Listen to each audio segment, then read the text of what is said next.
तो जोजिला पास क्लोज होने की वजह से हम वापस पहुंच गए लद्दाख। और इस एपिसोड में हम इंडिया की एक सबसे बड़ी मोनेस्ट्री विजिट करने वाले हैं।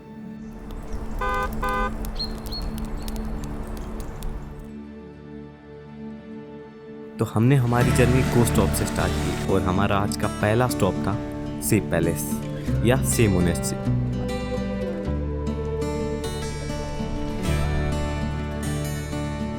तो सी पैलेस लेह से 15 किलोमीटर दूर है और ये प्राचीन काल में ऊपरी लद्दाख की राजधानी हुआ करती थी। इस पैलेस का निर्माण 1655 में हुआ था।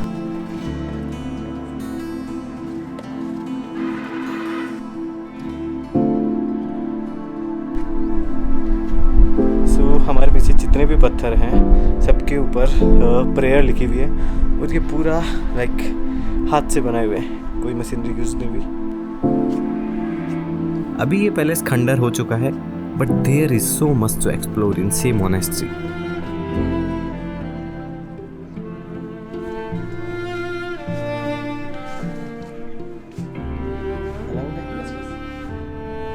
मोनेस्ट्री में मेन शाक्यमुनि बुद्ध की मूर्ति है जो इस मोनेस्ट्री की 3 मंजिलों को कवर करती है। ऐसा कहा जाता है कि इस मूर्ति की तांबे की प्लेटों को चमकाने के लिए 5 किलो सोने का इस्तेमाल हुआ था। मोनेस्ट्री की ऊपरी मंजिल पर बहुत सारी पुरानी पेंटिंग्स हैं जो उस वक्त की हिस्ट्री और कहानियों को दर्शाती हैं।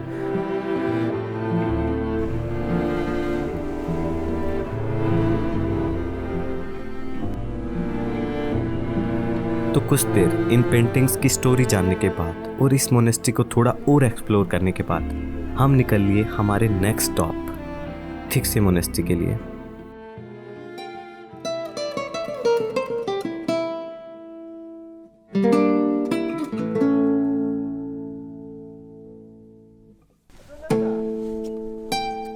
थिक्से मोनेस्ट्री लद्दाख की सबसे बड़ी मोनेस्ट्री में से एक है और ये मोनेस्ट्री 12 मंजिलों में बनी हुई है। हेलो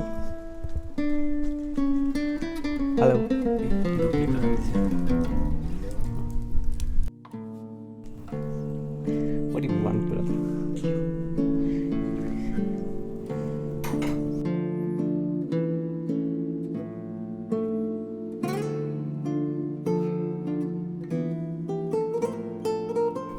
मोनेस्ट्री में एंटर होते ही हम सबसे पहले मोनेस्ट्री की स्कूल में गए और यहाँ पहुँचते ही हमें चाय ऑफर की गई। और भला हमने कभी किसी को चाय के लिए मना किया है?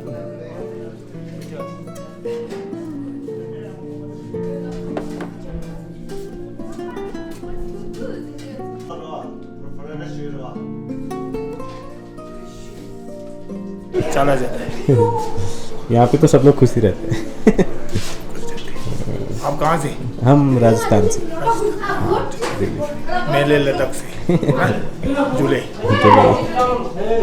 चाय पीते पीते मुझे इन छोटे मॉन्क स्टूडेंट्स की लाइफ के बारे में जानने को बहुत कुछ मिला।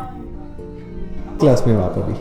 मैं यहाँ 5वीं क्लास में। कितने सालों से हो यहाँ? मैं यहाँ पर बैठकर। Okay okay. और मजे करते हो? मस्त। हाँ? मजे आते हैं यहाँ पे?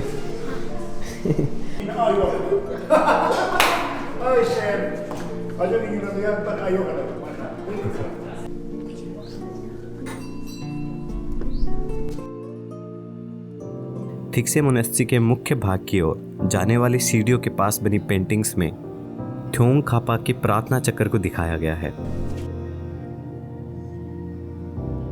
फिर यहाँ की आर्किटेक्चर देखने के बाद हम पहुँच गए मोनेस्ट्री के प्रेयर हॉल में। इस प्रेयर हॉल के गेट की दीवार के पास ही व्हील ऑफ लाइफ को एक पेंटिंग के तौर पे दिखाया गया है। इस पेंटिंग में दिखाया गया है कि लाइफ में ज्ञान प्राप्त करने, मृत्यु और पुनर्जन्म के चक्कर को रोकने के लिए सांसारिक संबंधों से दूर होने की आवश्यकता है। प्रेयर हॉल में एंटर होते ही सेंटर में दलाई लामा की सीट है।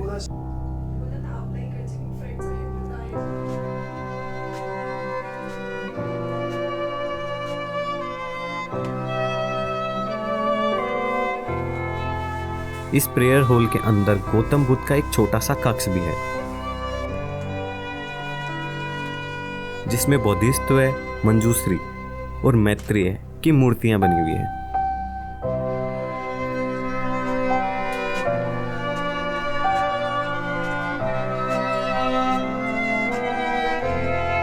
आप इस प्रेयर हॉल में कुछ टाइम स्पेंड करके यहाँ की कामनेस को महसूस कर सकते हैं।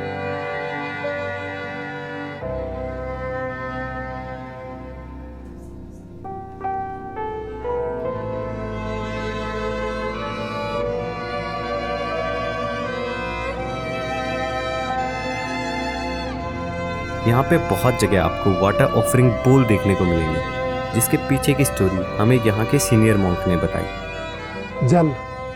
जल क्या है? जल सेवन, जो कटोरी में जल अर्पित करता है।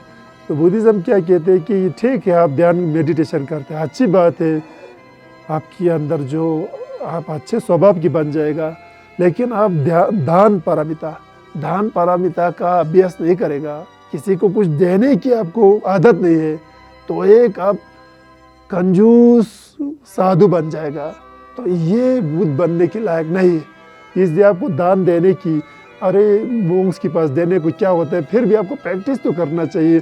कम से कम भगवान को आप जल अर्पित करो, जल दान करो, इसमें आपको कंजूसी नहीं लगता है, आपके धर्म के अभ्यास भी होता है दान पारमिता का, इसलिए जल अर्पित करते हैं। ऐसे भी हिमालय जल बहुत शुद्ध माना जाता है।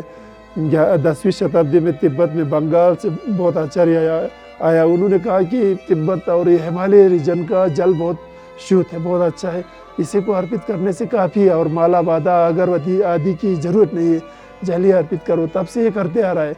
अब इसका कोई नियम भी है, पहले सुबह जल अर्पित करता है, शाम को निकलता है। हर लद्दाख की गाँव में, मनुष्य हो या गाँव में, घर में, हर घर में ये हज़ारों सालों से ये परंपरा चलते आ रहा है। हमने उनसे मेडिटेशन के इम्पोर्टेंस के बारे में भी पूछा। बुद्धिज़्म कहते हैं कि अरे दुनिया में इतना प्रकार की नॉलेज है, आप एक जीवन में पूरा नहीं सीख सकते, तो क्या करना है सबको समझने के लिए? जब मन को जान लिया तो सबको जान लिया। इसलिए मन को जानने को क्या पूजा पाठ करके मन जान सकते हैं, किताब पढ़ के मन को जान सकते हैं? नहीं। तो मन के जानने के लिए तो किताब पढ़ के नहीं, ध्यान मेडिटेशन करके। तो ये जो अनेक तरह की बुरे सोच आता है, अनेक तरह की बुरे आदत आता है, अनेक तरह की आइडिया आता है, उस सब की स्रोत जो है मन है। तो यदि आप ध्यान मेडिटेशन करेगा तो मन की चाल चलन, जो उनका क्रियाक्रम, उनका जो स्थूल मन से सूक्ष्म मन कैसे कम करते हैं, वो समझ में आ जाता है। तभी आपका जो बुरे सोच आदि, अपने बुरे आदत आदि, ये खुद ब खुद मिट जाता है। यदि मन को आप अनदेखा करे और जो कुछ भी जानने की कोशिश करे तो वो व्यर्थ हो जाता है जी, उसमें कुछ ना कुछ आपको भूल हो जाता है। इसलिए मैं यही कहना चाहता हूँ कि ध्यान मेडिटेशन करें।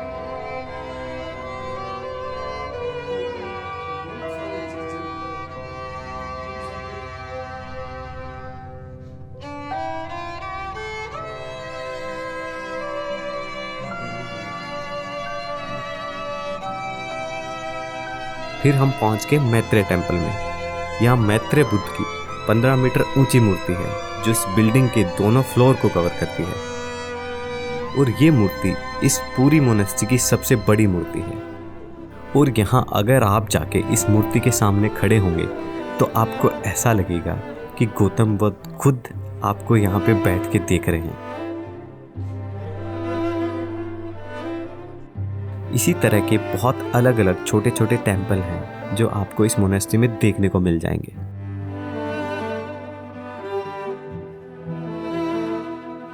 गाना अलाउ है या नहीं है? मोनेस्ट्री का जो टॉप है वहाँ पे आ चुके हैं।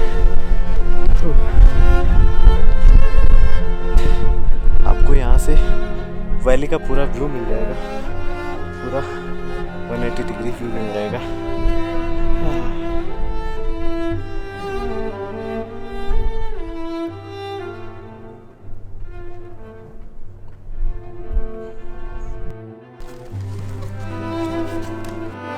Now it's time to say goodbye to the monastery. अभी हम लोग जा रहे हैं किसी दूसरी जगह। कहाँ जाने का प्लान है कोई आइडिया नहीं है। Let's see नेक्स्ट स्टॉप कहाँ पे होता है। So सब सॉर्टेड था, हम लोगों ने आके थोड़ा रेस्ट किया देन अभी शाम को करने को कुछ था नहीं, बट तभी पता चला कि यहाँ से गोस्ट ऑप्स के पास से एक छोटी सी हाइक है जो ऊपर जाती है। तो हमने सोचा क्यों ना इस ट्रिप की एंडिंग एक छोटी सी हाइक के साथ की जाए।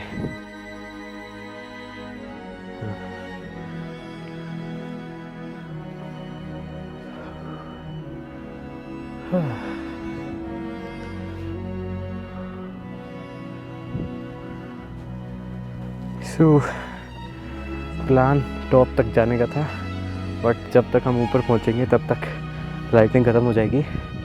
तो अभी हम लोग जिस स्पॉट पे हैं वहाँ से व्यू काफ़ी अच्छा है, पूरा का पूरा ले दिख रहा है। हाँ, so this is the view. अभी हम लोग जिस पॉइंट पे हैं यहाँ से ऑलमोस्ट आपको पूरा ले दिख जाएगा। जो वहाँ पे आपको छोटा सी स्ट्रक्चर दिख रही है वो है यहाँ का शांति स्तूपा। आई थिंक हमारा बेस्ट जो एक्सपीरियंस था वो था यहाँ के लोगों से मिलना। आपको पहाड़ खूबसूरत जगह ये तो आपको सब जगह मिल जाएगी, पर जो लद्दाख के लोग हैं जितना वेलकमिंग और फ्रेंडली उनका नेचर है और उनका हॉस्पिटैलिटी लेवल, ये मुझे नहीं लगता आपको किसी और रीजन में मिलेगा अभी तक के मेरे एक्सपीरियंस के अकॉर्डिंग। तो अभी का सीन ये है कि कैमरे की बैटरी बची है 4% और हमारे पास कोई और बैटरी नहीं है, तो इस वाले ट्रिप को यहीं पे एंडिंग देते हैं। अभी तक की कह सकते हैं कि मेरी सबसे लंबी ट्रिप रही है ये, और बेस्ट भी। तो सबका खैर, गुड नाइट, टाटा, नमस्ते। जल्दी मिलेंगे किसी नई ट्रिप और किसी नई जगह पे और कुछ नए लोगों के साथ। Over and out, bye.